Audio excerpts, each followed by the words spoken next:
ez'ekiro kati tetwali tuyita overnight y'abaweereza kati tukiyita ssomo ly'abaweereza tutandika essaawa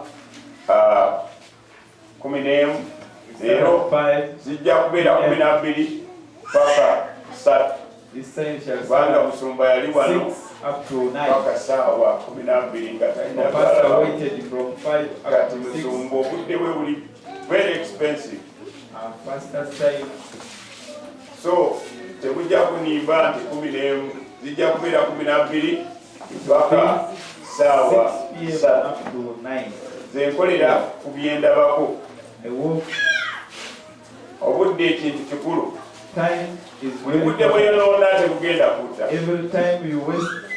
era tunuulira muliraana bulungi mugambe okwesiza bulungi obudde obuddewo kintu kikulu tebugenda kudda buli budde obuyitawo okula okaddiwa weetaaga okubeera ng'omanyi kyokozesa obuddebwo kibi nnyo obutapulaningira buddewo kuba kati waliwo omukisa edda twanonyanga emirimu nga tetukiraba emirimu emikyafu abantu abasinga tebagyagala naye kati osobola okugendewo omuntu n'omulimira mu waliwo omulimu ogutali mwangu ogw'okuyoyoota amabaati ogwo buli agezaako yeekuba ekigo naye nga mulimu mulungi kubanga amabaati mangi amakyafu olumala emitwalo 3 z'ong'ozikwata naye munange okulengejjera ku mabaati o teeka okubanga wekakasa so si mulimu mwangu naye ogwo guliwo ne bweyagala buli lunaku okufuna emirimu eneena ogifuna naye nga weesingayo kubanga omugongo teri agenda gukuguza nebeerayo okukoza engoye nebeerayo n'emirimu emirala kati kibi nnyo kiki musumba kyayogezaako okwogera tosobola kupulaninga nga tolina ntandikwa naye weetaagayo akasente akakutandisa olina okajja ewaggulu olina okubeerako newojja akasente so omuntu w'omugamba njagala otandika okukola oluusi ayagala atandike na sente sente sirina sente mutambe neweetikka amatooke n'ogenda n'oyimirira bwe bagula amatooke yagira nti sobola okulikutwalirawo ne wowe olinyoomereza lizitowa naye ku nkomerero oba olinayo 5,000 obeera omusiri ogenda okumala omulimu nga 5,000 weetaaga bulyamu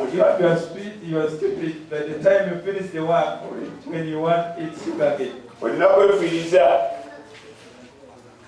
tugenze mu kigambo tugenda kulaba ebintu bingi twalina mitingi ey'abaweereza nayigamu kintu kimu kyokka nti abaweereza baffe bakyakula kubanga abatajja abayogera nti mulina ekizibu ekiti baali batono baalinga 3 abasinga obungi tebaawa apology.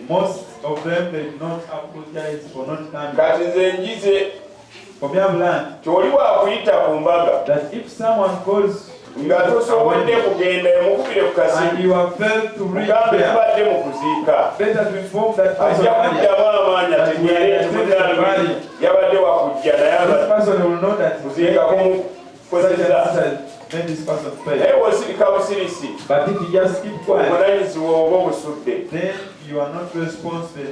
kati singa ni muntu wa bulijjo basikwaniriza mulundi ogudda naye Katonda agamba Musumba bandekere bwe bawa emiteeso nga tebajja kyokka. Leero tugenda kuyiga ku bisumuluzo by'obwakabaka bwa Katonda. The keys to God's kingdom. Ebisumuluzo by'obwakabaka bwa Katonda. Abantu bali wano baalokoka. Wolokoka Katonda akukkiriza okutuula mu ddiiro. Bangi okuva ne balokoka bakyatudde mu ddiiro. Munnange kibi nnyo okulokoka n'otomanya waliwo ebisenge by'essente, waliwo ebisenge by'emirembe, waliwo ebisenge by'omukisa, waliwo ebisenge by'okuwangula by'olina okwegulirawo yinge. Bwe walokoka ne weeteera emikono wano eddiiro nga lino mutula kuzaako muliraano awo bwe wafunako ebisumuluzo. Receive keys. When you get a key and you give someone, or you get many keys and give someone, and you say, I'm going back to here are the keys. You start getting questions. And where is the key? Where should I start from? There are hard padlocks that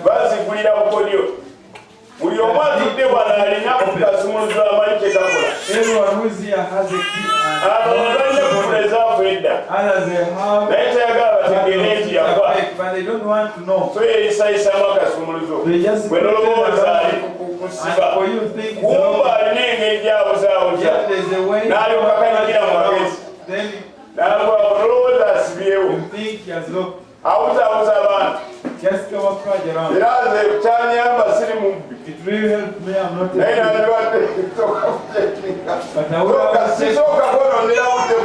I don't I first check. I just know my energy is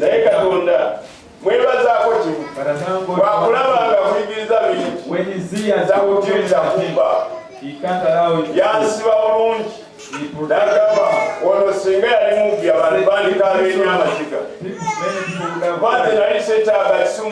Because I didn't need it. I used it. Whoever had just go to the other board. Just a younger boy. To open a padlock. Those padlocks were very they were big. I just get my stone.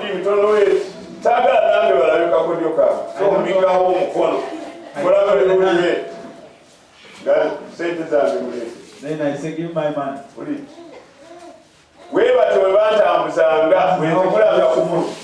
Opening padlock. There's someone who died for eating. Refuse me from eating banana. Waliwo ekintu ekitola buli lwogaana omuntu ekintu kyoyongera kujjula ku mutima gwe nagamba ebinyewa ajja kubirya bantu olwo saasoma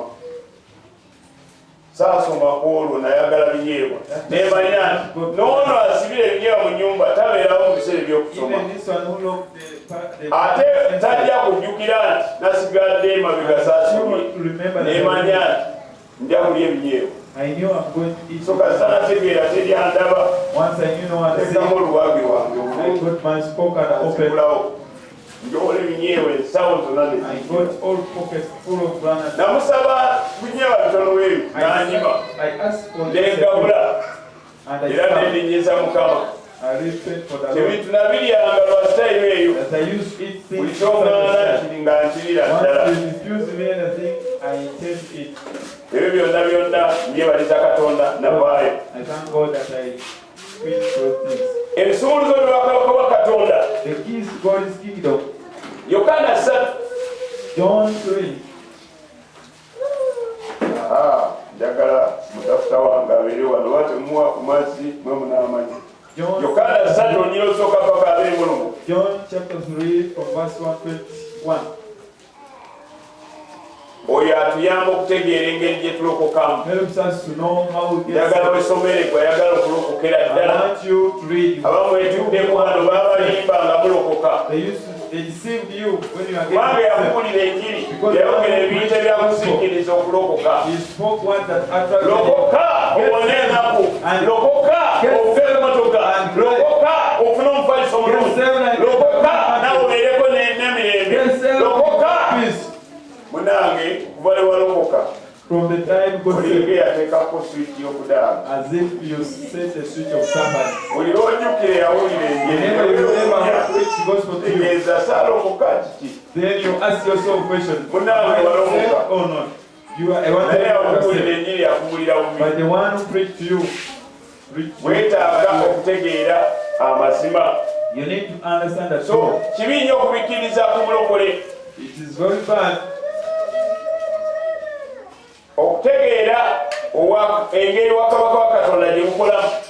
to understand how the kingdom of God, Tubeera n'ebisuubizo we have promises obwakabaka nga butuweebwa. when the kingship is given to us. Obwakabaka wa Katonda When the kingdom is given to us. When the kingdom is given to us. Naye ogamba kingship oleesa obulwadde. Kati Luka 12:32. Luke 12:32. Luka 12:32. Luke 12:32. Ne Luka 8:10. And Luke 8:10. Obwakabaka wa Katonda The kingdom of God, tebulabika. it is not seen. Bannange twakula bubi ng'abantu b'oku nsi kuno. We grew as warrior. Twagala nnyo ebintu ebirabika. We really want physical things. Weekuwa 1000 oseka. If I give you 1,000 Naye naira, ogamba Mukama akuwa omukisa. but if I say God bless you, Owulirira ddala bubi. you really feel bad. Oyagala kanta kakwati You want a physical thing. kakumwenyesa ako. Obwakabaka wa Katonda tebulabika. The kingdom of God is not seen, not Kati visible. bw'oba tolina kukkiriza If you don't have faith, kiba kizibu okutegeera obwakabaka wa it is Katonda. very difficult to understand the kingdom of God. Bw'okyali bweru When you are balabisa amaaso. you who use your physical eyes,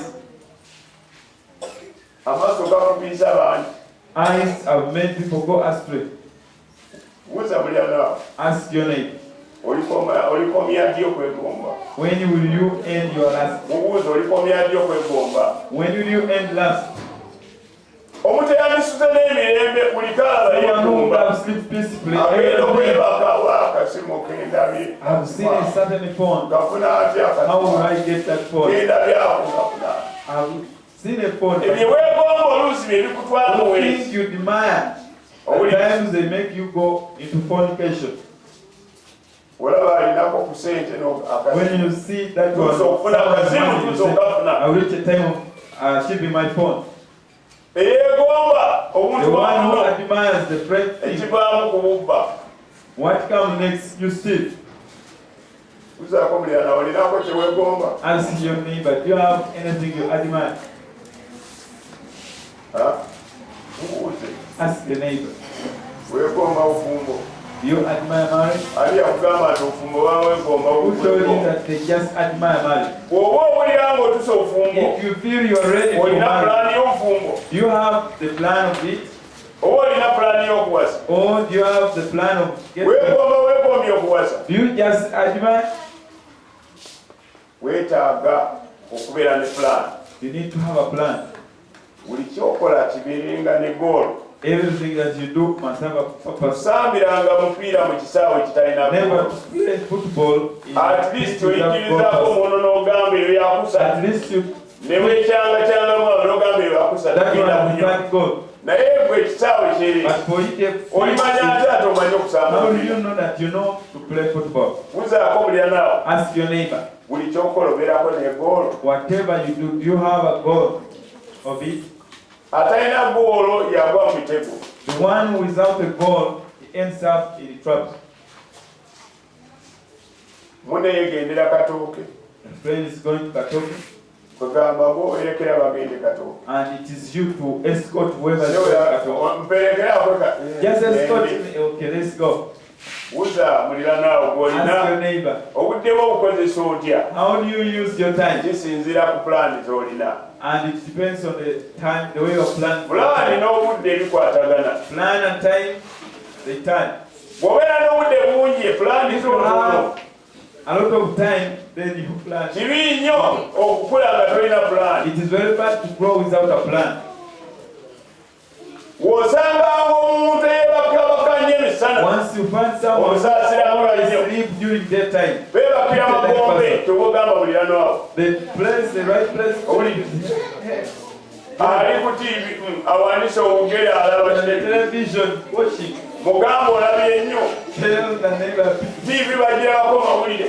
they watch, Bagirabako byoyagala. they want Naye what you tobeera want. ku TV nga kifaananyi. Ojja kufuuka naawe TV endala. You become another television. Bw'olowoozanga ati olaba TV kumbe naawe ofuse TV. You are watching it, but yet you have also become a television.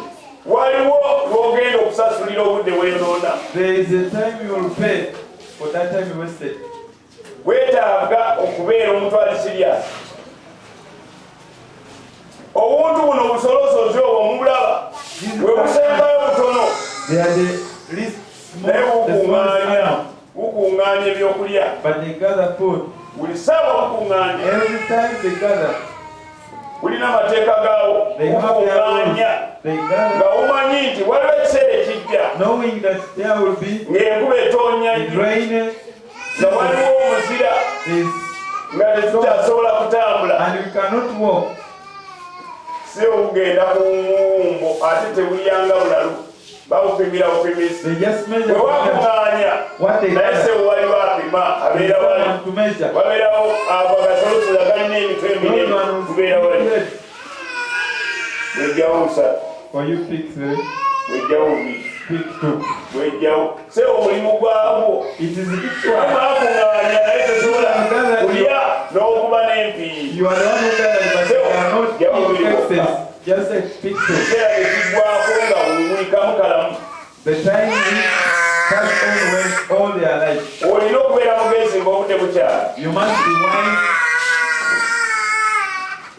Buli gavumenti ku nsi Every government ebeera n'ebintu bino ebikulu. has these important things. Ebeera ne constitution. Has a constitution. Constitution kyekyeki. Constitution yeeraga bye tusuubirira mu gavumenti okutukolera. The constitution shows So oba oyagala what is okutegeera expected of. by'olina okubanja gavumenti. If you want to understand what you are Olina supposed to command, okugula akatabo ako you must buy that book of constitution. aka Uganda. That book of Omuna Uganda. Uganda. If you are Uganda, Bw'okategeera bulungi. if you understand it well, Singa mukimanyi. if you knew Singa okwekalakaasa kungi mu Uganda. many people will Tosobola not kubeera find- n'akakubo weegatinga you can't be with oli such roots bagamba oli munisipaali. and you say Naye nga that okukuba ogwo okulinga bwagwa nti but the road zibitamu. has potholes. Buli kati gw'osoma muli n'olaba bulungi. Police just read Akalayini kano kankakasa nina okubeera n'ebibuga ennyo. that we must have good roots. Ng'otandika okwebuuza ani avunanyizibwa ku bino. Who is responsible for this? Kati bwe tuvaawo When if we leave ne that, tulaba n'amateeka. we see the laws.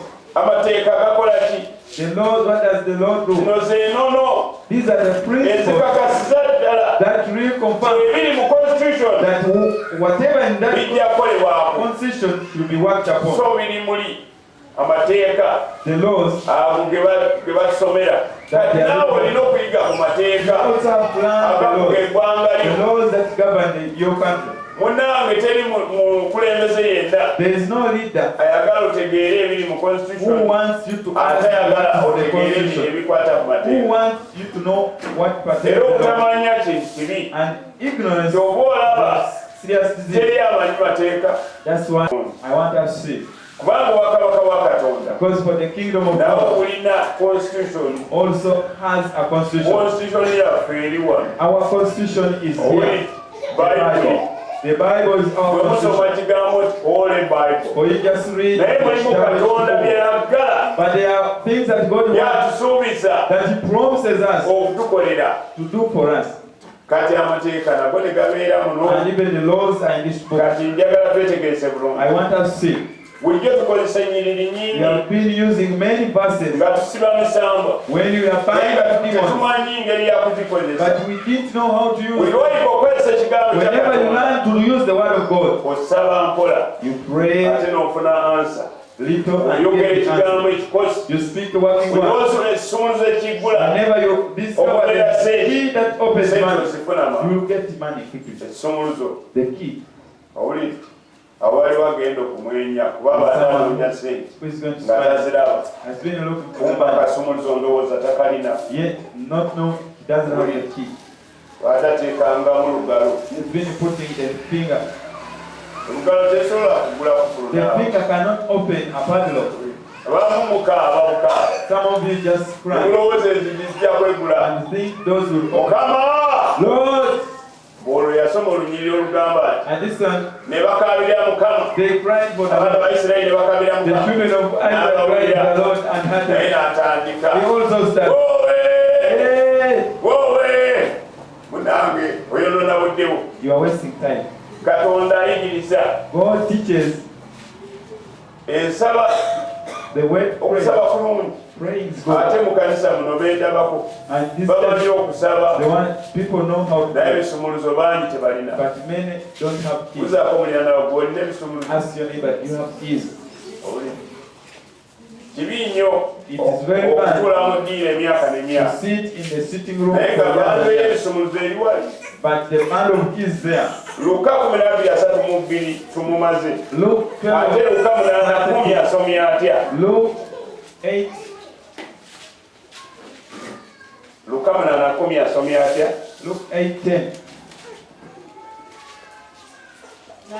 N'agamba nti mwe muweereddwa okumanya ebyama eby'obwakabaka bwa Katonda. Mwe muweereddwa ebyama eby'okumanya obwakabaka bwa Katonda.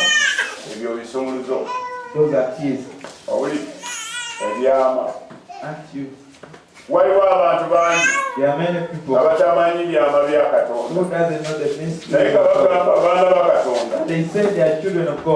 Matayo 16 oluyiba 19:20 tuli ku bisumuluzo by'obwakabaka bwa Katonda. Kubanga ebigambo bino bikulu. These words are very important. Omulokole n'alokoka.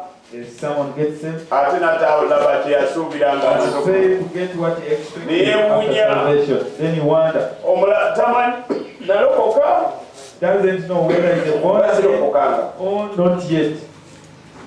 Matayo 16.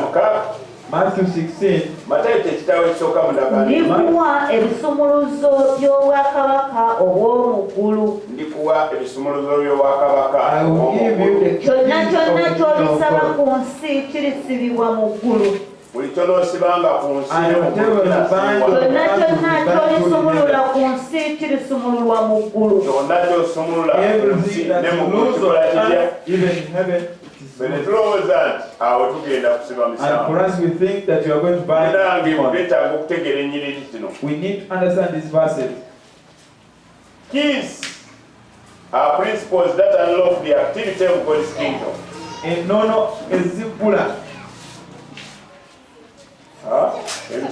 Ebisumuluzo by'obwakabaka bwa Katonda. Ng'eno ne ziggula ebikolwa bya Katonda.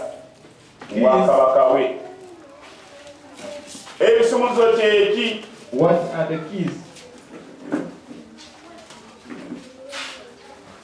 Keys are the principles that represent. Ebisumuluzo z'ennono ezitikirira. Nga tutandika number 1. Obuyinza. Obeera n'ebisumuluzo. Obeera n'obuyinza. Omala kutuuka ne bajja emmere. You read. That's when omala kutuuka ne beegama enkuba.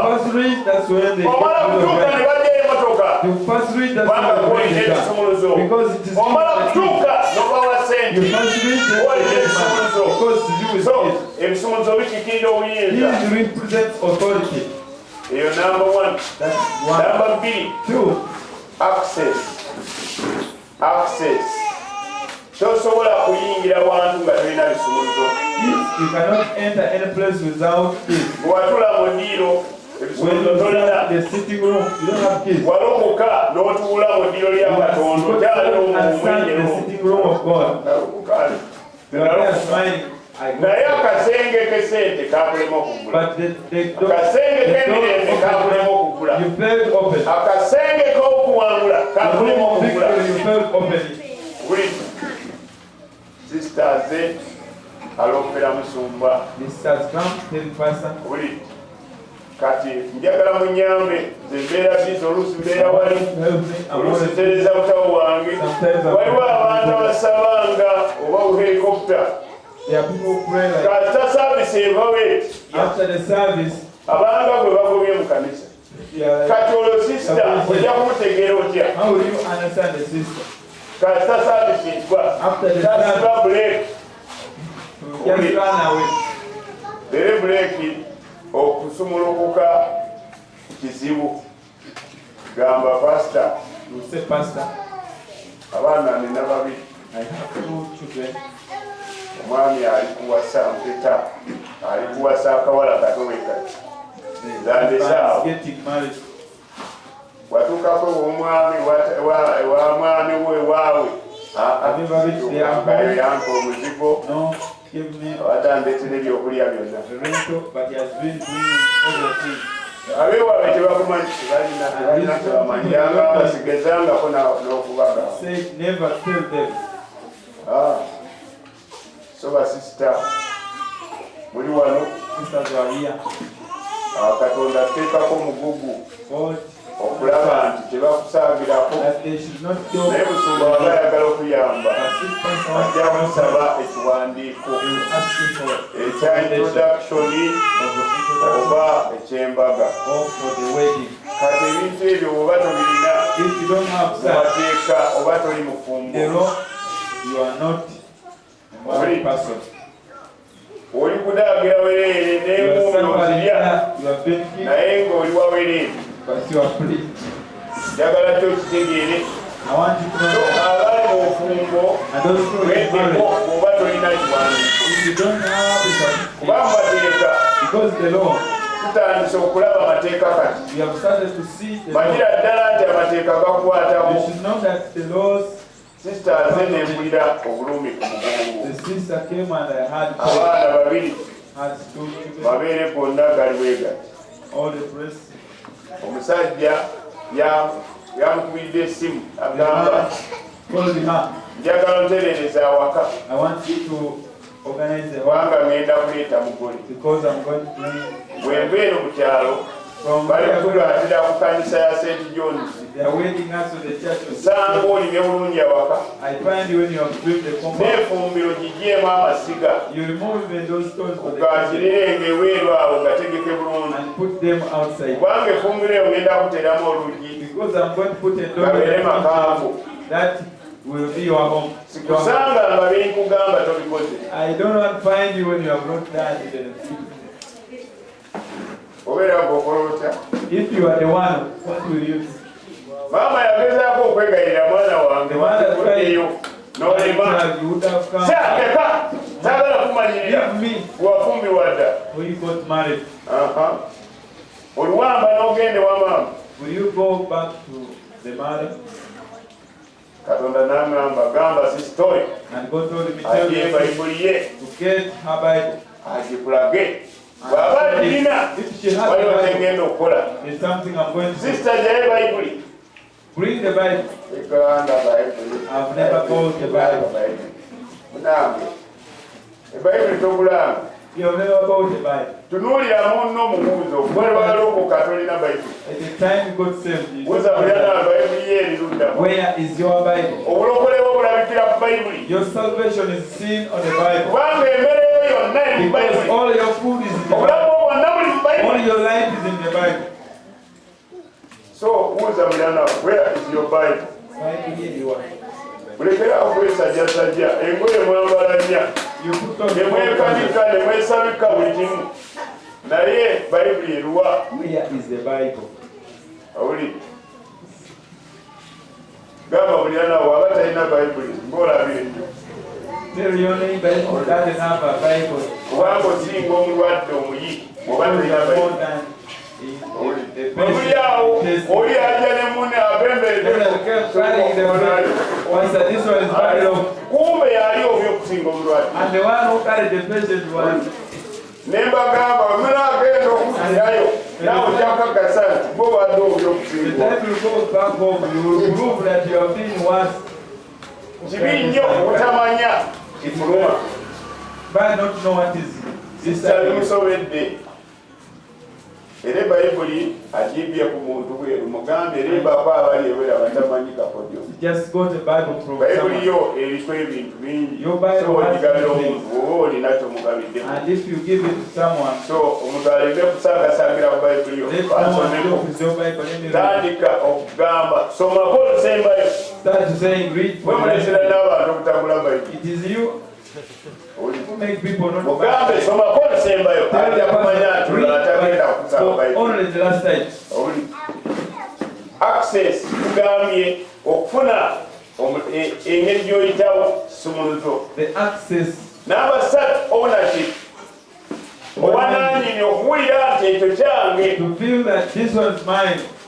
You have. Owulira otya ng'ogula kalyango How do you feel when you are opening your n'oteekamu akasumuluzo ki akuba mu kisenge. that you want? Sewo kisenge ekyo Your bedroom. n'ogulawo. You open it. Teri akusangira mu kisenge. No one will play in your bedroom. Owulira bulungi. You feel well. Namba 4. 4. Authorization. Teri muntu ayingiramu okuggyako nga omuwadde ku kasumuluzo.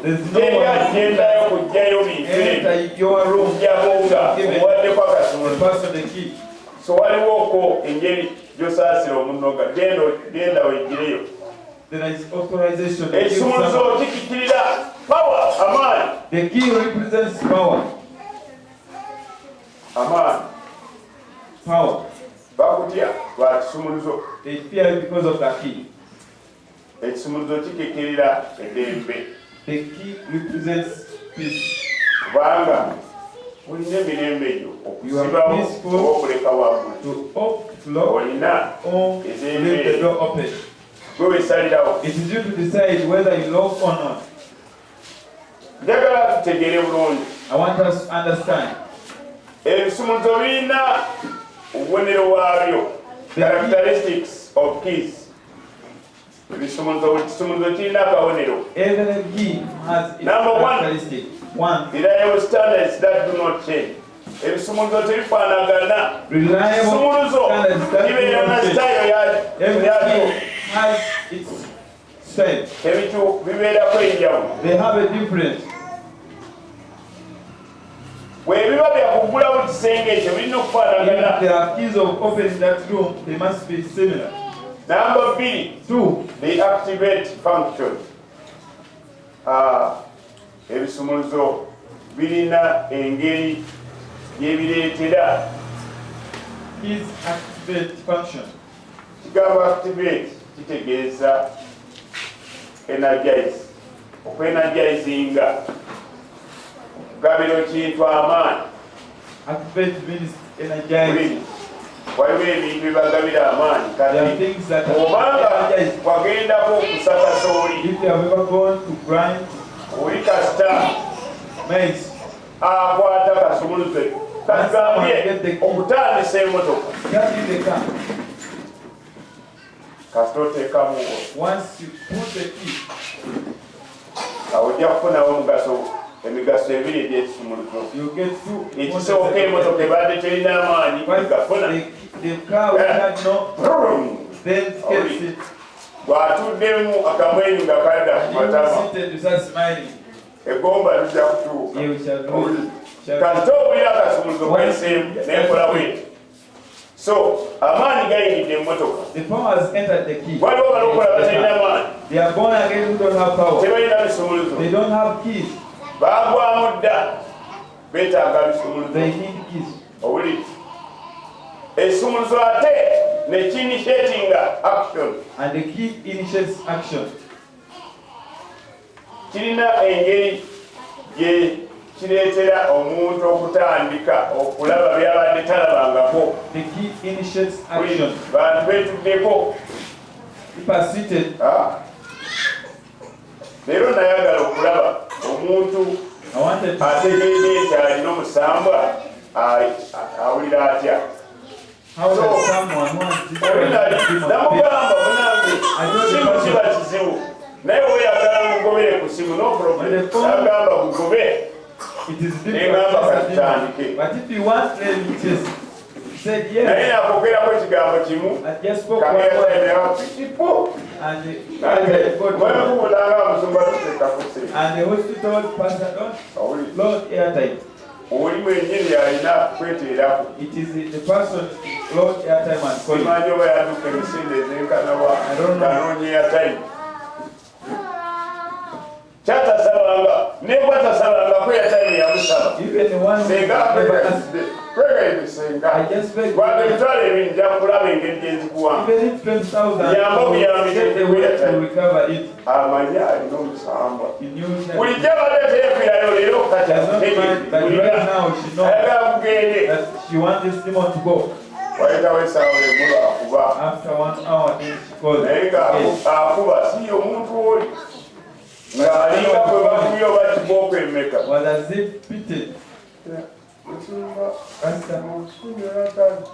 ofunye yataye ng'osanga kigere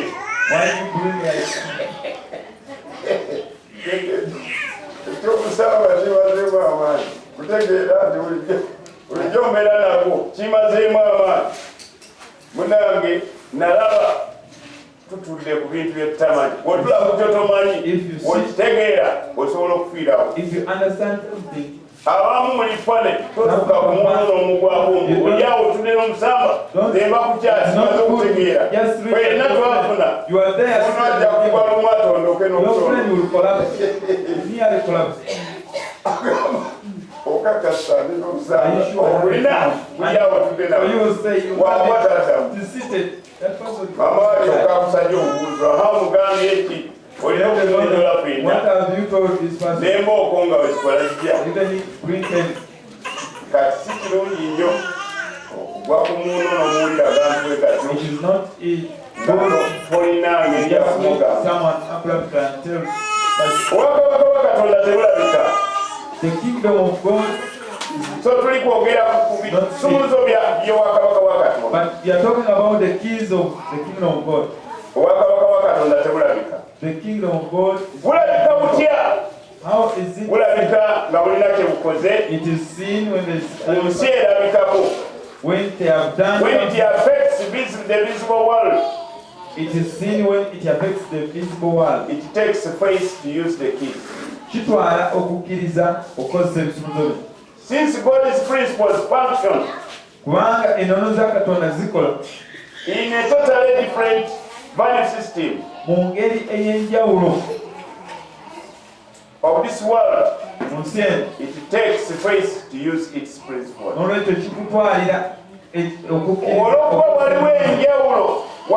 is a difference between the way the principles of God work and the way the world moves.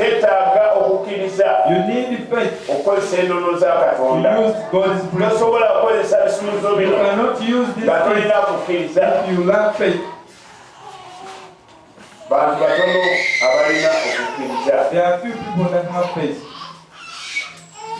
Katonda atugamba wa God is telling us Warumi 10:17 in Romans 10:17 tiwe tuba tuwulidde ekigambo kya Katonda that if we listen the word of God ekigambo ekyo ne tukitambuliramu and we walk in it, tutandika okulaba Katonda by'asobola okukola. We start to see what God can possibly do. So wetusoma Barumi 10:17 If we read Romans 10:17, let's read there. 10:17 Romans 10. They just sit and munange biyitira mu kutu kuno ate n'ebifulumire they enter through the right. n'omuwuze nga wayisewe nakubiri twalinga kimukyala If you ask nakugamba naawe zisaagala kusisinkana You will say, I don't want to meet you because whenever I meet you, it means that the word just passed through the ear. Where is your book? What do you know? We are learning. And we learn freely. Never to play with their godly. God will ask you those things the other day. Because they are free. For us we think. And we don't mind. But God is warning us. I want us to look at Ephesians 6:12. I want us to look at one. I want to know the one that you have read.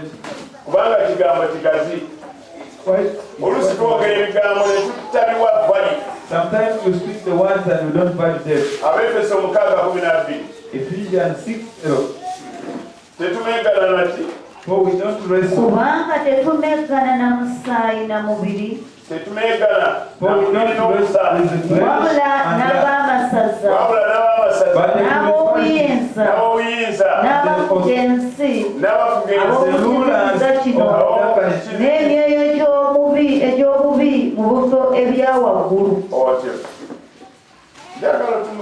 and I want you to look at the name and ask, do you have enemies? Ask your neighbor, do you have enemies?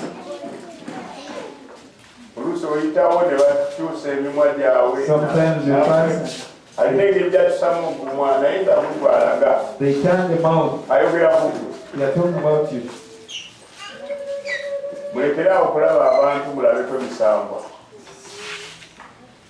Abamu mutambula n'emisambwa 40, abamu 6, abamu 35. Psalm 35. Laba omusambwa bwe guleka the demon lead. Omanye emisambwa gijooga. Laba bwe gulekerera they leave. Bw'ozirisa bw'ozirabirira emisambwa gijooga.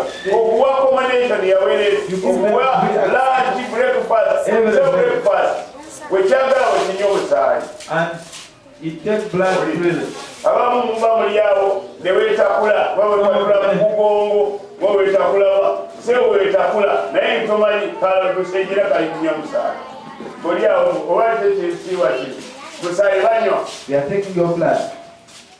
Naye ekinuma kulaba nti olina emisambwa 6 naye buli wogenda and wherever you go emirala gikuvaamu egiyingira ate bali bano mukazi n'akutuutuza n'alyoka kumagwe n'akuugwera ono ayogera birala n'ono ayogera birala balinga bayambagana gwe woolaba wabula kinoola ekyo singa mpulira nti kifudde zina amazina tutundira ku midaala gy'egimu naye ekyeno nekyeno n'ekisaza kino ekimubi munange kumbe emisambwa giva mu ggwe negiyingira olutuka wooti nga gyegabula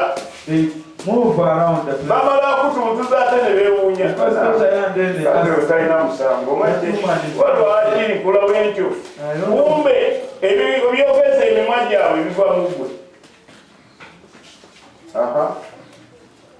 Oba tokyayidde muntu wereere sebo n'olyoka olayira n'okulayira singa mpulira nti Maimuna afudde kulimba nyeeko owulire kumba omusambwa ogukozesa Maimuna guva mwani kati mutandika okukyukira emisambo obanga mumweyogeza mbo tumegana na mibiri nati tumegana naye lwaki temusobola kusonyiwa nogamba sonyiwa Maimuna nokabiramu n'amaziga sumbalala nsobola okasonyi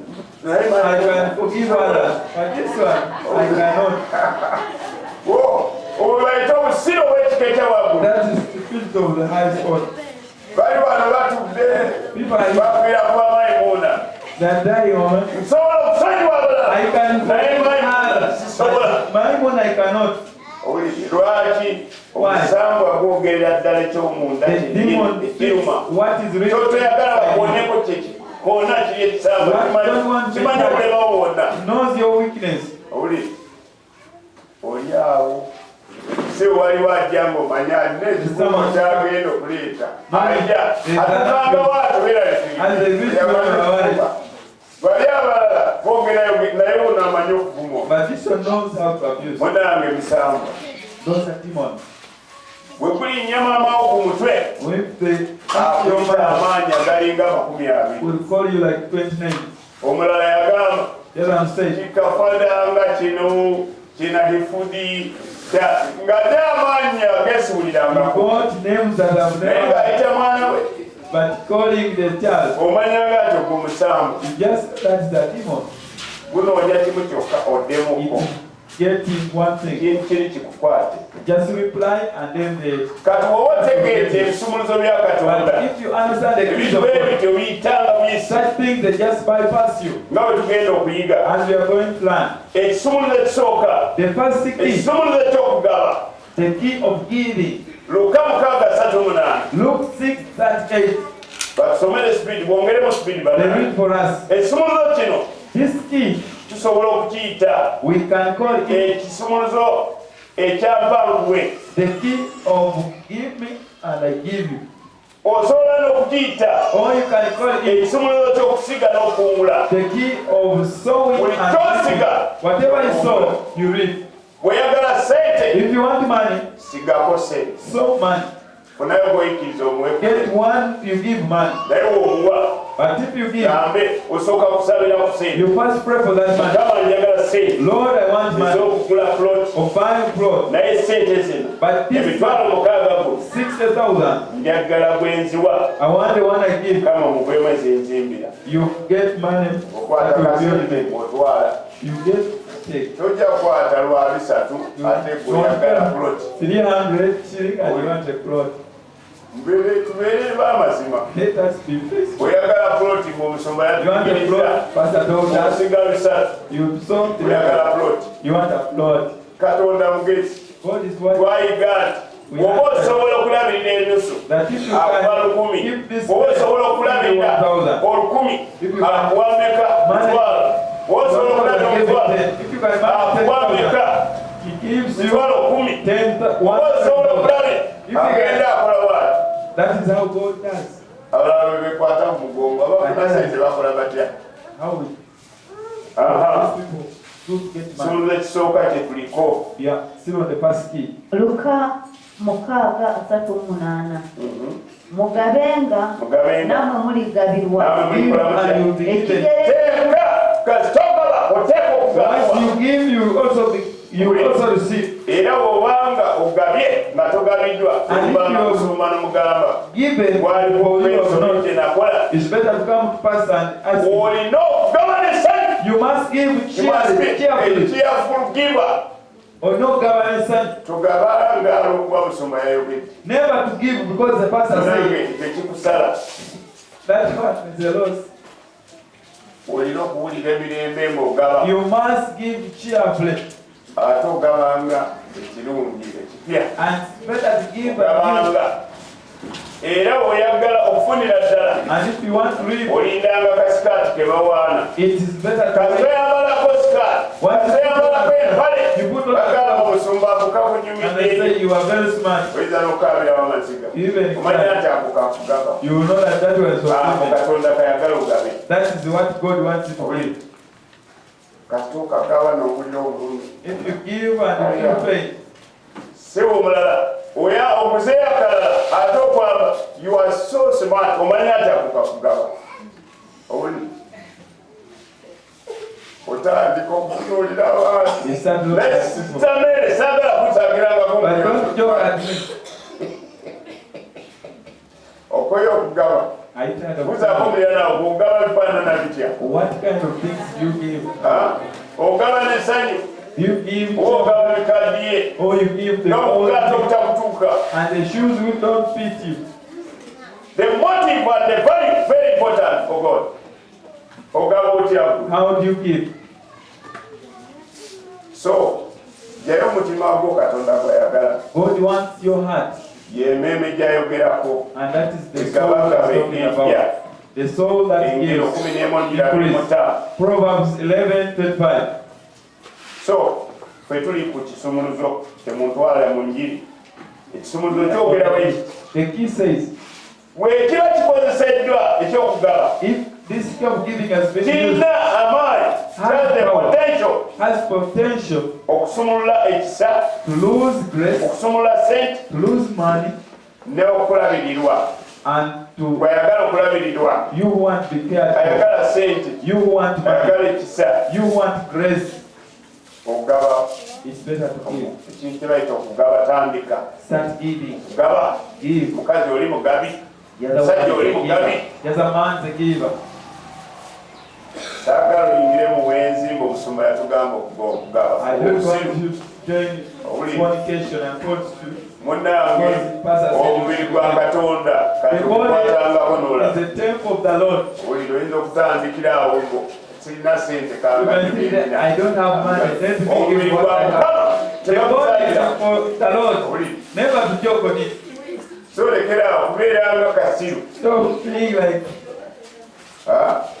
Awuli unaye kyokugaba. Genda olizeeko omulengoye nga alwadde. God washed clothes from a friend who is sick. Teweeyosayosa buve obutukula. Don't wash the only the Njagala ogendeyo ng'alukanye nga I want you to go when he has generated and formed it. okosimula kayumba konna. Then you mop the whole house.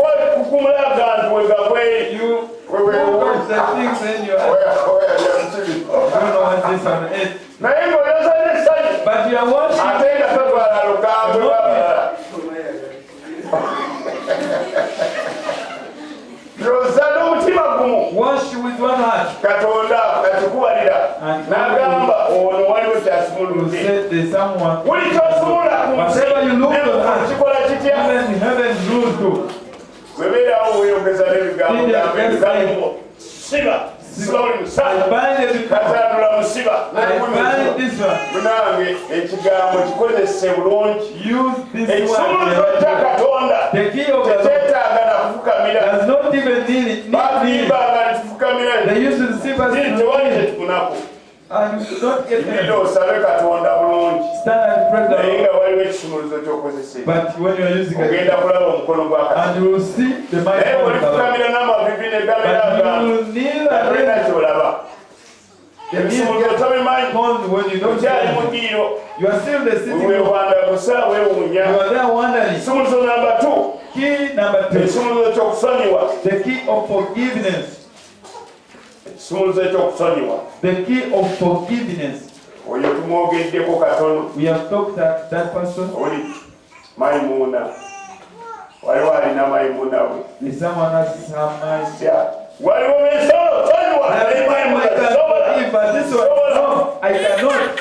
Oli musambwa olina okulaba olwaleero. That you have to see. Maimuna omuse. Then you forgive her. Wanyweza omuntu omukyala. You stick the knife. Weesibye bwekka. It is you who is binding yourself. Bayibuli etugamba. The Bible tells us Yokaana asooka. in 1 John Olulala 14. chapter 3 verse 14 and 15 kyakyawo omulala yenna. that the one who hates the other akirako omunsi. is better than a mother. So kyawandiikibwa. It is Teri written munsi alisikira obwakabaka there bwa is Katonda. no mother that will inherit the kingdom of God. Mwana wa Katonda. Means you are not a child of God. Eyanyweza Maimuna n'agamba mufane Maimuna nze gwe balaboola. With Maimuna, I think Essuubi I talina ery'okubeera omulokole. has no hope of being a born again. Olikola otya? What will you do? Bw'okwanga toli mwana wa Katonda. And if you are not a child of God, Tosobola kuwangula Setaani. you cannot win Satan. Kubanga akuba Setaani ye Yesu. Because the one who Kati beats bw'obanga Satan is Jesus. And if you have put ayagala onyweze Jesus, Maimuna naye akunyweze. Satan wants you not to forgive Maimuna and he Ye also taatawo gets you. bayita taatawo. That is your father. Osobola okujeemera taatawo. Can you mu mateeka aga Bayibuli the law of the Bible. taata waba muntu mukulu. Your father is a very Kati bw'aba ayitidde mu kakodyo ka taata owedde. Your father in such a style, then you have a problem. Etteeka ly'okusonyiwa likwataganamuko n'etteeka law of forgiveness that ties you to this law that you have. Lirimu okusiga n'okungula. It also have sowing and reaping. Luka 6:37. Luke 6:37. Ne Matayo 6:14-15. Matthew 6:14 and 15. Sonyiwa nawe okola otya? Forgive and you will also be forgiven. Taata wa kusonyiwa. Sonyiwa nawe ofune okusonyiwa. You forgive and also receive forgiveness. Muno mulimu abantu abalemera ku nsonga. There are people here who stick on the. Manyi Katonda bateera ebintu byamwe ku byenyi. Mumanyi bw'omwakweka ebyama. You know you munange ekyama kyo kibeera ku kyenyi. You are all your secrets on the forehead. So Katonda yanika wanisi. But God olowoozaako ebyange teryagenda kuteri. No one will discover my secret. But all your secrets are on the forehead. Kati omulokole otambulanga n'ekyenyi ekitukula. And a born again you must move with the king. Bamalayika bakulabira eri ne bamanya. The angel will just say and say. Oyo naye ali kujja mutanisa. Munange byonna byokweka bitambulira ku kyenyi kyo. Is on your forehead. So mugezi wenenyanga. The right person. It's better you repent before you enter the church. Ogenda okujja abalayika Because at the time you come, because I have already seen even that one. Oyo ne mayimuna bwe tulaba. Even that one. The person whom we forgive, we refuse to forgive. That one is not a child of God. Why is that person coming? And the angel said, Kati tumaze okulaba bakusomereko olunyiri lumu. They read one verse. Luka 6:3. Era temusalanga musango nammwe temulisalibwa era temusinzanga musango nammwe temulisinzibwa musango musonyiwenga nammwe mulisonyiyibwa. Mwagala nnyo okuwulira nti nze nsinze ako kabayimbira. Mumanyi waliwo abantu abamanyi nalina muganda wange kati yafa naye okuwoza yali tasobola alina enjira yerumaluma sebo nebeerayo kali akamanyi okwogera nga kamanyi okuwoza kati nga afunanye embooko ezitali zize kali kamanyi okwogera sebo newe kabanga kekasibe nga kasibisa ono. The key of use tuli ku number 3. The key of usage. Ekisumuluzo ekikwata ku bintu Katonda bye yatuwa. The key of usage. Era buuza muliraanaawo. Ask your neighbor. Katonda bye yakuwa obikozesa. Do you use what God gave you? Oli oba talanta. There is a talent. Katonda kye yakuwa. There is something that God gave you. Do you use it? Wali badde oteeka emikono ku bantu n'obasabira ne bawulira okugezaako ebite Katonda abuuza. Do you use such things? Kati yatugamba He tells us buli akozesa whoever uses an exponential increase. If you live miracle, n'ogenda ku bubonero then you come to signs. Batandika okutulugunya. They will start torturing you. Kati ebyo bye tulina okumanya. Those are the things you have to olwaleero njagala kugamba. Today I want to tell you buli lw'otulugunya that whenever you are tortured, wuli be batulugunyako, whenever one is tortured, ku kintu kye bayita omuweereza wa Mukama, buli lwe bakutulugunya, whenever the minister of the Lord is tortured, buli lwe bakutulugunya, whenever you are tortured, nga ng'oli ku nnono eno, and you are on that principle, omanya nti essaawa gye bayita ey'explosion, you just know that time of Katonda bayagala kweraga. God wants to reveal in that situation. Kati mwe musibye Katonda. It is you who is stopping God. Imanyi lwaki bapeereza oluyimba. I don't know why they are omusajja weereere. Kati esimu yeeteekako yokka ennyimba zitandika tibakitegeeza. What does that mean? Oli omanya mbadde akayimba njabuuliriza ebigambo Katonda alina kyategeeza kimusanyusiza Katonda waliwo kyayogera n'obulamu bwaffe ekisumuluzo ky'obwakabaka wa Katonda kino tulabye engeri gyekikolamu twagamba mu Bakolinso w'okubiri essula emunyira 21 buli muntu alina otuunyi Katonda teyamuwanga watukozesaako okuwulira enjiri Have you ever used that power in preaching? oba bwakuvuma awo we wakoma All the times I abused you, that's when you stop. obanga otuunyi otwo otutono If that little power, otukozesa you have used it, Katonda atugejjesa God multiplies it. oddayo atugejjesa When you go back, He multiplies. kaseera katono He oli multiplies. mukwanjawulo Just a short time when you are a different person. etalanta okukkiriza Talent, faith, n'obuvunanyizibwa and responsibility. Bakolinso owokubiri essula 6 2 Corinthians chapter 6, verse 4. bwe tuba tusomako We read it. asoma ati How does it read? Bakolinso owokubiri 6:4 naye mu byonna nga twetendereza ng'abaweereza ba Katonda mu kugumiikiriza okungi mu bibonoobono mu kwetaaga mu nnaku ne 12 Bakolinso owokubiri yagala tugumiikirizeemuko waliwo gye tulaga tugende ku kisumuluzo ekiddako Let's go to another thing. the key of perseverance the key of perseverance ekisumuluzo ekyo ekyokukola persevere tawanika omuntu oyo tawanika That person, that tawanika you don't give up. ofuma obugaanyi naye alumye gwa wansi n'ogwa waggulu n'okumalako I must see. obulamu si bulungi waka Life is not good at home. balya gundi mawongo They n'omunyo eat cassava and naye salt. nina okumalako But I bisebe have persevered yoka enkola right to kakoosi serve. Then I do a certain course. omulala n'agamba atya The other one said, nze njagala musajja kati for me, I want my. ne bwaba mulema n'aŋambako ngenda kati Just tell me I will go. kumbonaabona gye eri awaka ne bwaba mulema tugenda Even if it's a name, I will go. oli awo omanya nti yawedde You just know this person sebo doesn't persevere. oyogeranga ebintu bye setaani awulira You speak while Satan is listening. enaku eyongera naku And sorrow, enaku egejesa naku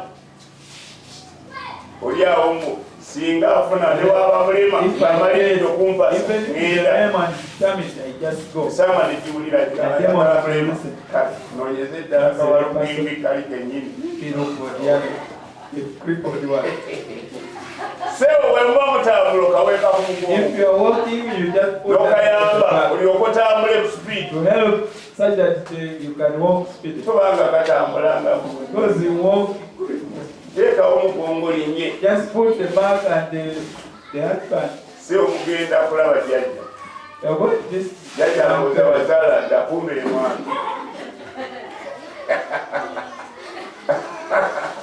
waliwo obulamu omwana wa Katonda watandiiseemu There is a life that n'otikula omwami wa wo obeera sisita waawe if we are sister, oba onkoze bubi you will buy. watiri nkusabira n'ofunayo akagaasi At least I pray for okasibayo you that you ngozi get a bwobwo wheelchair. wati omusibayo ngabulo n'osajja nga kaleeyo kalajja nengoba nga zinyezeeza paka lokatuusa naye ku mugongo But on the back, hey, ekisumuluzo ky'okwewaayo ekyo perseverance persevere. kino kisumuluzo ky'amaanyi kubanga kikwata ku success and growth. Because that This is critical to success and growth. it is critical. Tosobola kukula, You cannot grow. tosobola kuwangula You mbeera cannot win the situation nga tweseeko mu bintu bye. without passing through such a situation. Buli omu yalyako keeki Everyone has ever bagenda ne batabula obuntu ne batabula make a very sweet cake. naye munnange But my friend, waliwo bwe bagitabulira nga tuyagala nakugitunulako this time where naye they gyenkomerero bagituuza mu kaliro at the end bagituuza wa they put mu it kaliro in fire.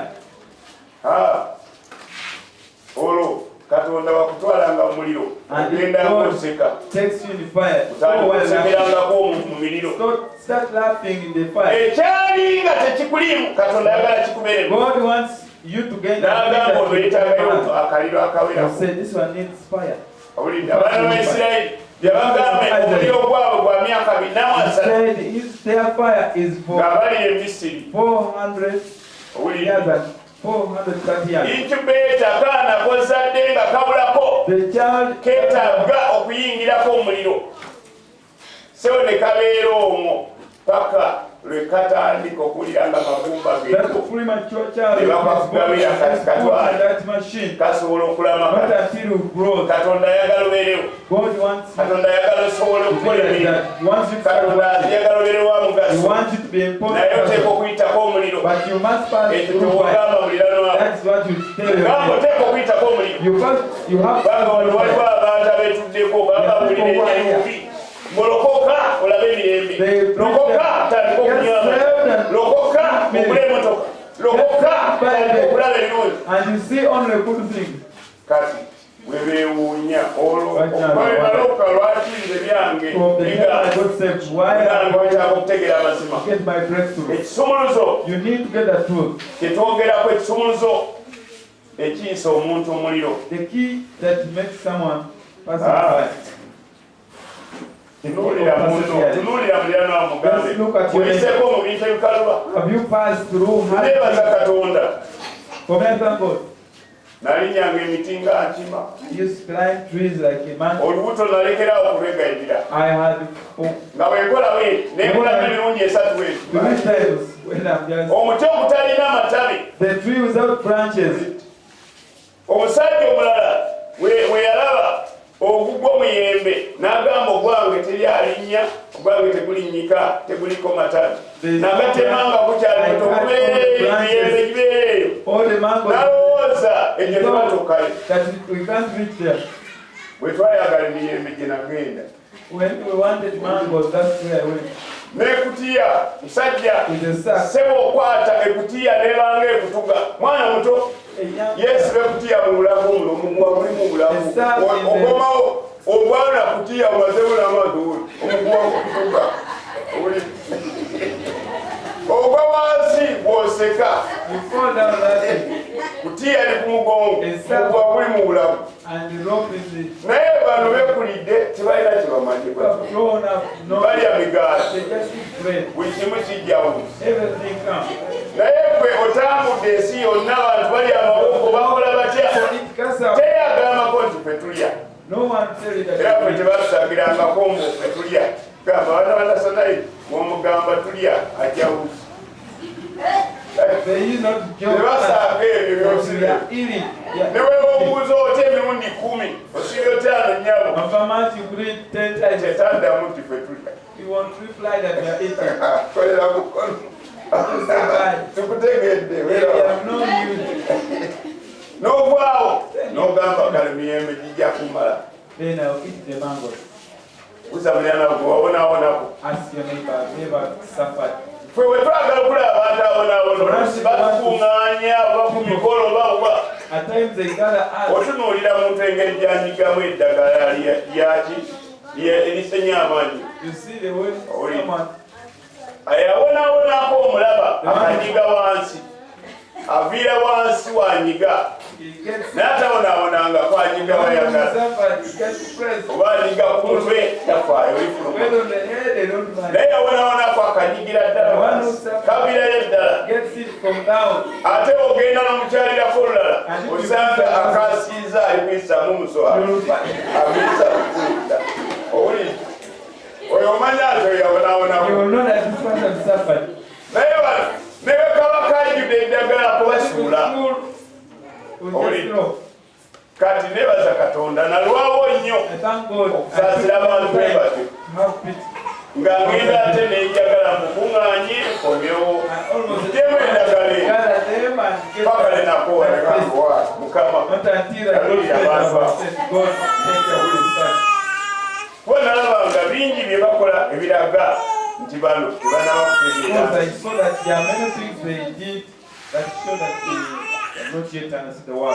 mutamuyana mugamba olina okuyita muli Isaya namusatu olina olusookamu kalamusatu mugamba oyagala olina okuyitako omuliro gamba oyana olina okuyitako omuliro some ekyamateeka essula 8 olina olusookamu kalamusatu. Read Deuteronomy chapter 8 to verse 23.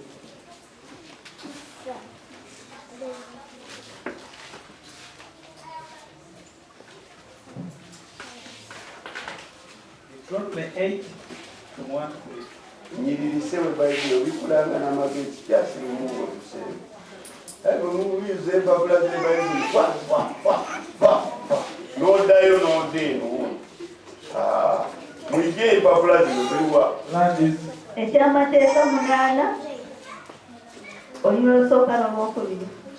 Ekiragiro kyonna kyenkulagira leero munaakikwatanga okugikola mulyoke mubenga abalamu mwalenga muyingirenga muli ensi Mukama gye yalayirira bajjajja bammwe era onojjukiranga olugendo lwonna Mukama Katonda wo lwe yakutambuliza emyaka gino 40 mu ddungu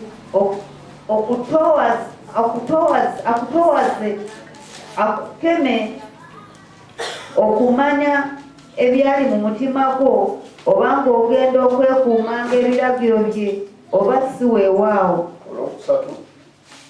N'akutowazanga n'akulumya enjala n'akuliisa emmaanu gye wali tomanyi so ne bajjajjaabo tebagimanyaawo.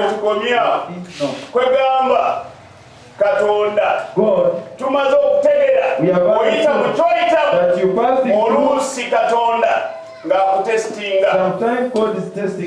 Your motivation and value.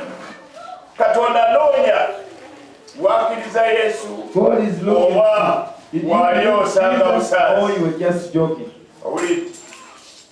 God is testing you kabisa. Wakkiriza by'oyogera oba oyagala uwone, oyagala kuwona, oyagala kuzaala, oyagala kufumbirwa oba oyagala Katonda. Wakkiriza lwaki Katonda n'akuyisaamu mu kaliro akuyisaamu ku katono kitaalikwe kiriiko oli yadde wange neyewaana ndi mulokole nemuuza oli mulokole nimulokole musumba neŋŋamba no problem. Essaawa meka nze nalina etteeka lyange okuyasulebwa neyewaana ndi mulokole saawa mwenda tubatandisa esaala tumala 11 Mukama ali nkyayogera genda okubaako eriiso ku munanga sirisaan'obukambwe bungi antunuliddekasota neŋŋamba kiti nze siri mulokole nakulimba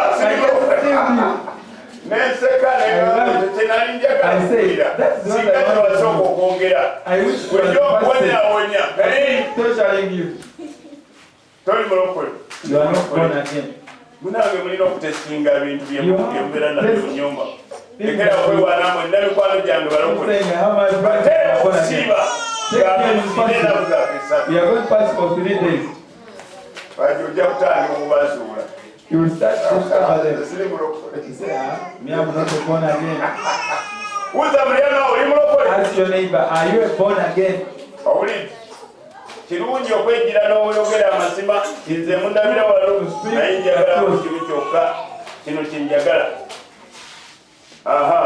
That is one message.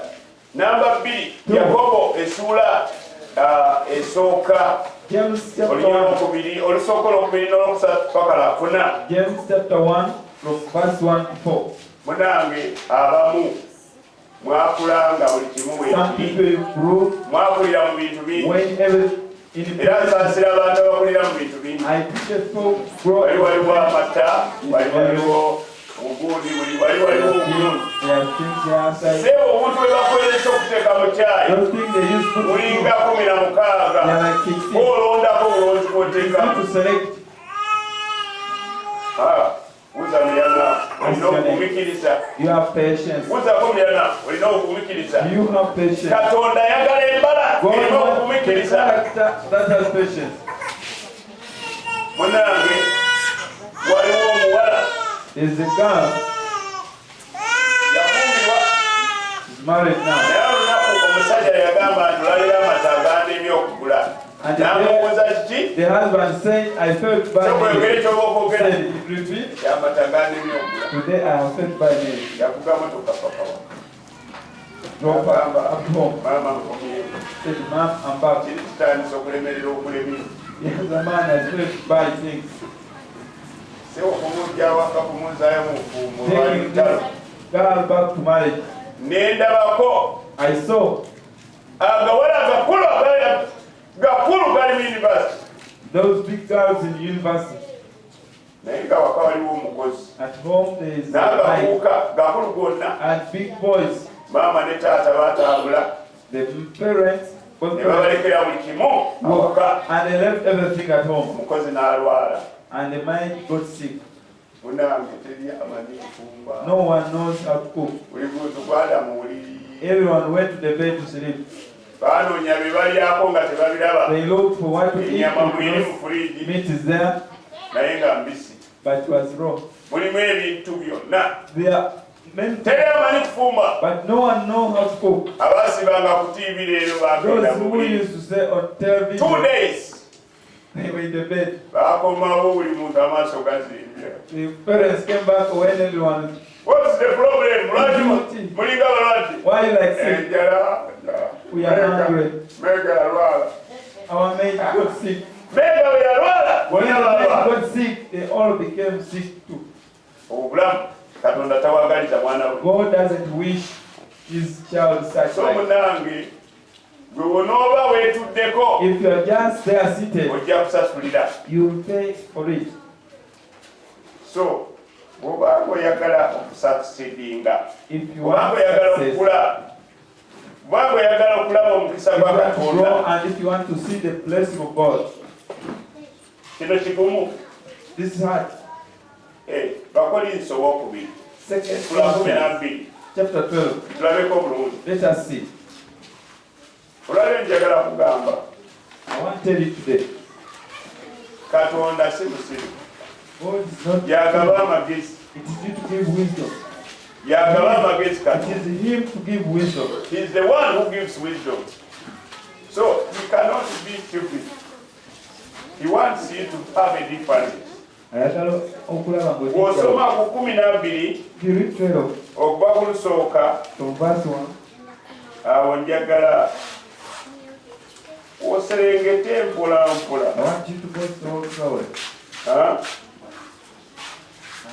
Paka eyo njagadde olabeyo.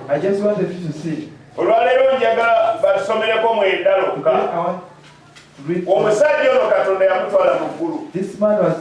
N'alabako ebintu byamugamba towulirangaho omuntu yenna. And he saw things that God told him never tell anyone. Naye bw'amala okubimulaga, but after showing him, n'amuteekako oluggwa. He put a thorn. N'amuteekako oluggwa okumutulugunya. He put a thorn to him to torture him. N'amuteekako oluggwa okumutulugunya. A thorn to torture him. Lwaki? Why? Katusome lunyirwa mwenda lokka. Read that verse. Mwe mujja kusoma wonna.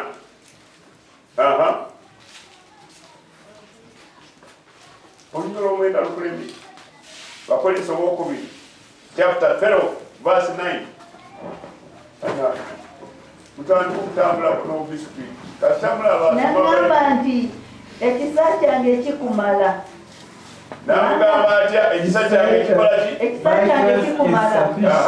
Kubanga amaanyi gange gatuukirira mu bunafu. Omanyi ga Katonda gatuukirira mu bunafu bw'omuntu.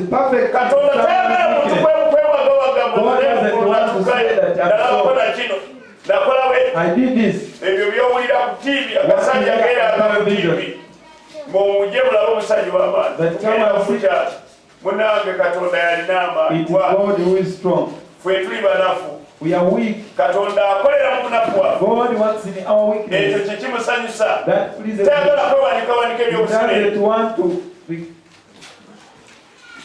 Marko essula 4. Mark chapter 4. Katonda akulekedde eriggwa olw'ensonga. God has put a throne for a purpose. Akumanyi etumba eryo liyinza okufaayo n'otandika okutambula mu sayiro ndala nnyo. So oluusi Katonda akukuumirawo. Abamu bwe muba temulina bizibu temusaba. Lwaki? Kubanga omwana wa ayogerako naawe ng'alina bizibu lwaki tobimulekera? Akumanyi ebyo bebitereera mutandika kubajagalira mu buliri. Kati Katonda akukuumira ku maviivi ng'akusindikira bizibu. Mukama amanyi oyo bw'aba tabirina tasaba. That one doesn't have problems, can't pray. Ask your neighbor. If the problems go, will you continue with praying? Say, I will keep this person in such a situation. That's God. They don't joke with him. He has lots of different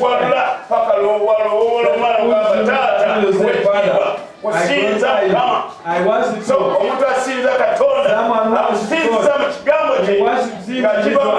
from the heart, not just joking. Mark chapter 4. Today we are seeing that there are people of revelation and all people with revelation. But Satan wants to take what God put in him there. Then that's why I want you to see. There's something God wants. I want you to see what God is speaking to your life.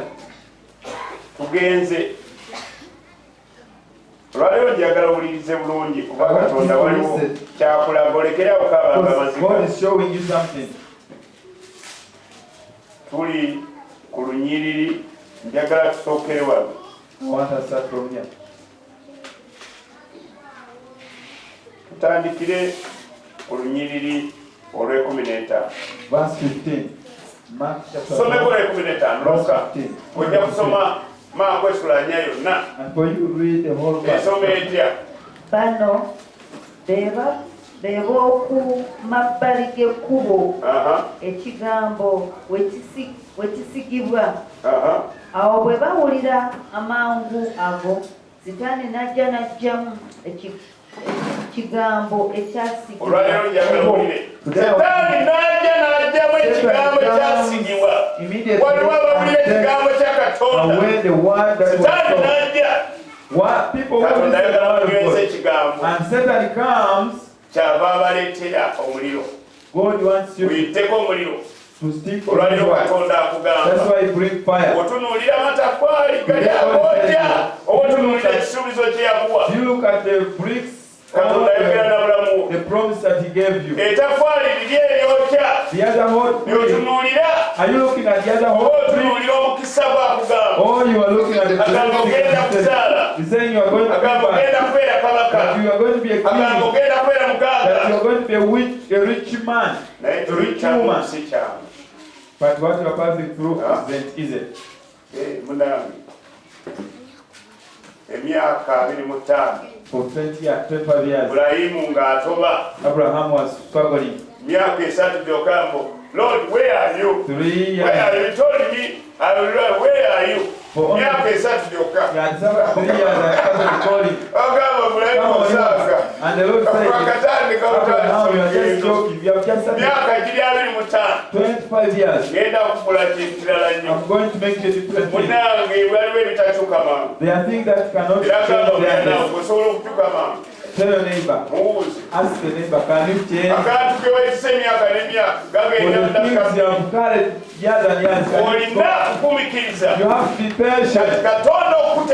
For God put a new seed in you. He must cook you. That's why he gives you a promise in Isaiah 4:3. You will be bad, but you know that I will make you pass through water, but you won't overtake you. I dreamt I'm in water. It won't take you. That is what you tell your neighbor. God confirms you that you are going to pass through. You have to stand on the side of God and see the way you see. Whatever God speaks, you are saying you are going to pass through. You have to pass through. So Emilio, Fire. Let fire burn. But focus on the Lord. Something want to take away your focus from God. But I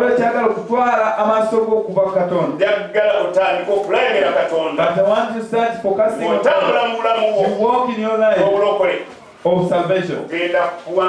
You will be a victorious person and you will grow spiritually.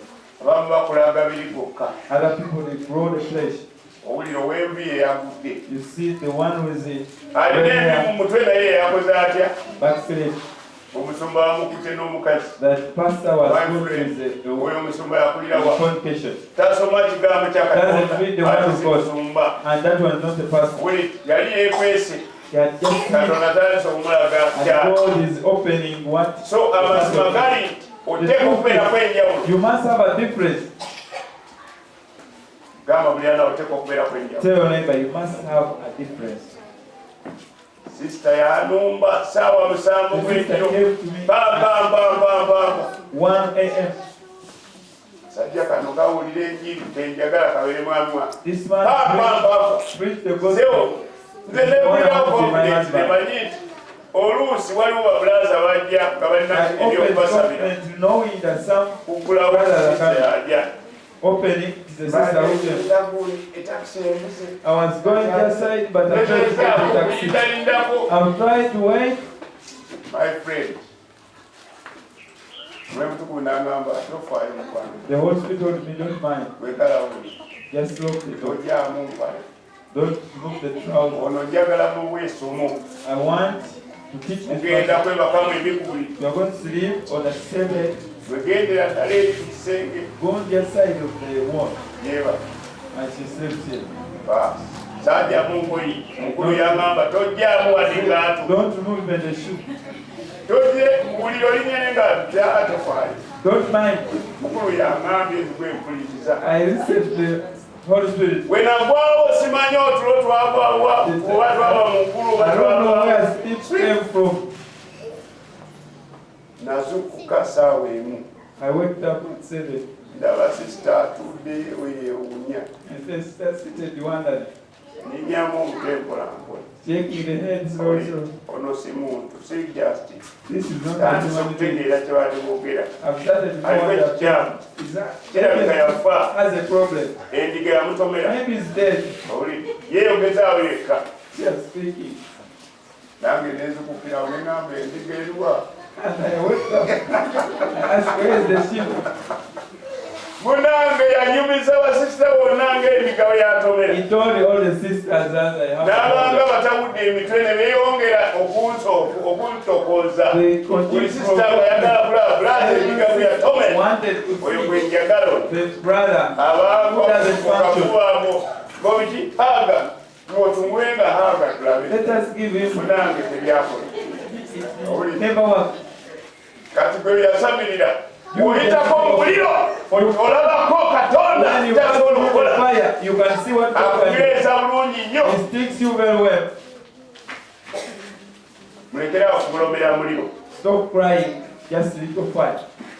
Owe awo munange njagala kusoma bisumuluzo nga muyimiridde ebigere byammwe. When you're on your feet. Ekisumuluzo ky'erinnya lya Yesu. The key of Jesus' name. Buli kye tusaba tusabira mu linnya lya Yesu. Whatever we pray through Jesus' name. Ebikola by'abatume 3:6. Acts 3, 6. Acts 3. Acts 19. 14. John 15, 16. N'ekisumuluzo kye bayita ekyokuwona ekyokwescapinga And the key of escape. Petero wokubiri Second essula emu nnyo lwakusatu na lwakuna chapter 1, verse 3 and nga 4. weewandikira omukono weegambira And you raise your hand, say Jesus. olwaleero Today, kwegayirira I beg you olw'ebisumuluzo byo for your keys ozigulireko enzigi. to open doors. Njagala amagezi. I want knowledge. Ow'amagezi tya Mukama. Owulidde ow'amagezi akakodyo kali mu kutya Mukama. For the one who wants knowledge, the trick is in fearing the Lord. Buli olwotya Katonda Whenever you fear God, you waliwo get knowledge. gy'olaga. Musumba ne basaba atya nga tomutya magezi tojja okafuna. And if you don't Naye fear God, bw'oba otya Katonda if you fear magezi God, ogafunirawo. you are going to get wisdom. Gamba wiiki eno You say this week, ebisumuluzo ngenda kubikozesa. I'm going to use the keys. Tandika okulaba ebyalo. I start seeing my possession. Tugambye The Bible tells that buli ky'osumulula ku nsi whatever you lose on ne earth, mu ggulu kikola kitya? and in the heaven it stands the same way. Buwulirwe ntya Katonda. Whenever I fear God, Amagezi gange gakola my gatya? knowledge will come. Gafuna. I get my Era wisdom. ngenda mu ekizaamu nga neekakasa. I go in the examination confidently saying, Lord, Nyamba ndeme kulwala. help me I should not get sick. Ngenda kufuna marks. I'm going to get Ne bwe nfuna good. 10 Even if I get 100%, sijja kufaayo. I won't mind. Leero ojjuzaako obulamu bwange. Today fill my life. Njagala ebisumuluzo byo I want your keys bijjule mu ngalo zange. to be filled in my hands. Ndabe Mukama I see, nga Lord, waliwo gy'onzija, that you are nga taking waliwo gy'ontwala. and you are taking Olujjo us Yesu Kristo, the goodness of Mukama God, waffe. our Lord. Amen.